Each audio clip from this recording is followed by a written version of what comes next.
business continuity is not just a process, it's a mindset. Think about what are the areas in your business that you've never thought of that would interrupt your continuity and your continued survival as an entity. Nicholas Chan, Yes. Yellowshorts Consulting, founder, big boss. Who's Nicholas Chan? The owner and founder of Yellowshorts Consulting. Been in the training industry coming to 15 years. I got my first degree was in artificial intelligence. 1997? Yeah, that's the thing. That was one of those things. And back then it was still very iffy kind of thing. A lot of non-applicable things. After that, I went to Singapore to work for a few years. What were you doing in Singapore? I was an IT manager for a logistics firm. Came back. I got into education, and that's how I met my wife. Got into training, freelance here and there for a while until I founded my company. But now Yellowshorts is business continuity management. Yes. We are also a training provider, but around 3 years ago, we pivoted into business continuity. At the time, we were doing a lot of resilience topics, asset management, enterprise risk management. We have a couple of consultants from New Zealand, Malaysia, who's been around the world, Singapore, who's Hayden, he's Australian.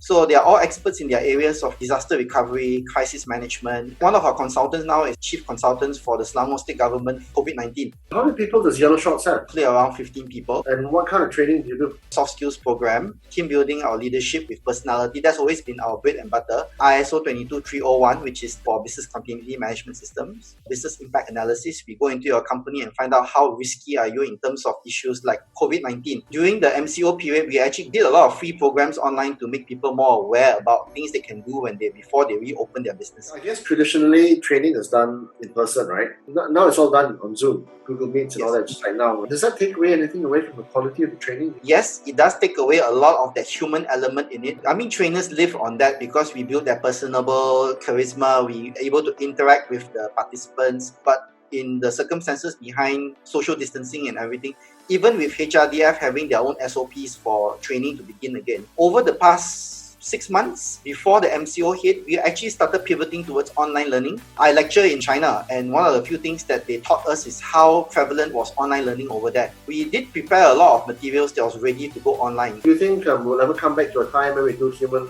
face-to-face training? A year and a half maybe. We will still continue to do a blended hybrid of both. I think the market needs to be ready for this self-study programs. Who are some of the guys that you trained in the past? For international banks, BNP Paribas, Allianz, cement company, Fonterra, for British American Tobacco, Philip Morris, oil and gas, Slimming Sanctuary for women slimming, to Eco Paradise. Have you seen a spike queries or these training courses? We have a spike in our consulting work. Crisis management, disaster recovery, IT disaster recovery. A lot of companies have all these emergency plans in place, but nothing to bring them together. That's where business continuity management comes into play. You have your crisis plan, a succession planning, call tree, supply chain management, your customer relationship management plan.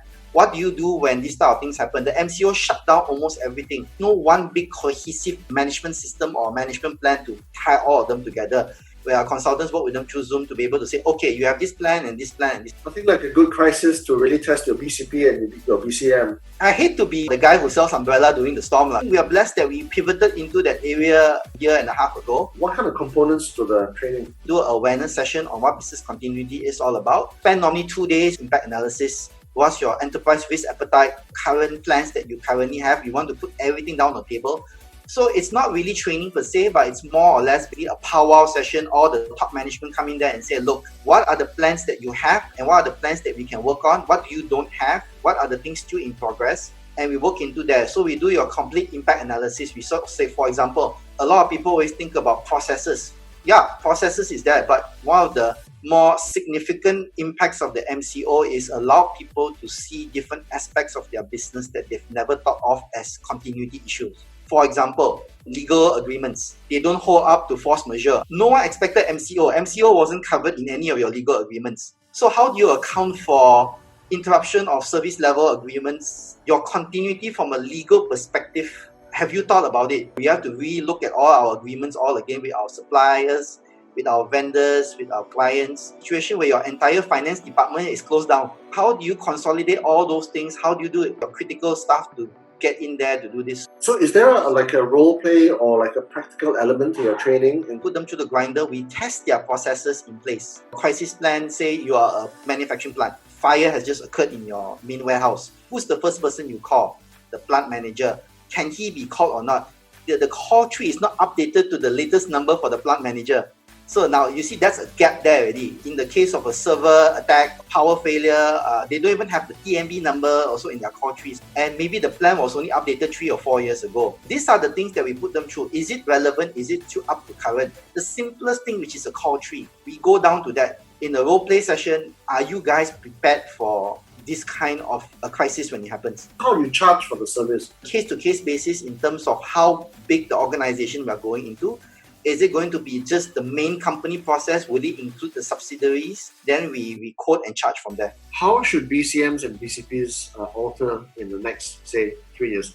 We have gone beyond the point of continuity. Continuity is to prevent, right? To mitigate. But now it's happened. Focus right now is actually crisis management. What can you do in this interim period? While you're doing the crisis management, we start working on the plan. So we are going backwards. Normally you go forward. You start with business continuity, crisis management, and recovery.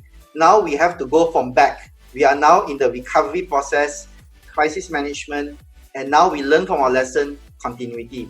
So we are just reversing the cycle around for this current moment. Once we identify that stage, then we can move forward to be able to prepare different solutions for you. It's quite clear that you're HRDF certified, right? Human Resource Development Fund certified. Now this new Penjana program that is actually out, 5 individual HRDF schemes for contributors and non-contributors also. For those people who are thinking about recovering and getting training, the Penjana program, just go to HRDF's website under the Penjana link. You can see a lot of the new programs coming up soon. Nicholas Chan, Yellowshorts Consulting. Thank you very much. Good luck. Wow, okay.